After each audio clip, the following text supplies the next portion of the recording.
के बाद उस पर कुछ केमिकल्स की ट्रीटमेंट की गई। उसके बाद यहाँ पे पूरा प्लास्टर चढ़ाया गया।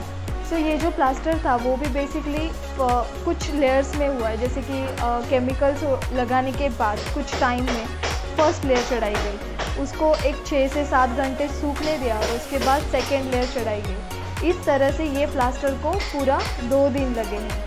और ये प्लास्टर करने के बाद आप देख सकते हो ये कुछ ऐसा दिख रहा है। यहाँ पे थोड़ा आवाज़ हो रहा है, वो आवाज़ के डिस्टर्बेंस के लिए सॉरी, बिकॉज़ यहाँ पे जो बेडरूम है उसमें भी सिविल का काम चालू है। तो आपने यहाँ पे देखा जिस साइड की जो फर्स्ट कंडीशन थी वो बहुत ज़्यादा वहाँ पे स्लैब में क्रैक्स थे, बट जो ट्रीटमेंट होती है बेसिकली उसको राइट ट्रीटमेंट को राइट प्रोसेस के साथ अगर हम लोग पूरा करते हैं तो हम लोग ऐसा फिर से एक नया स्लैब, जो स्लैब का लुक है वो चेंज कर सकते हैं।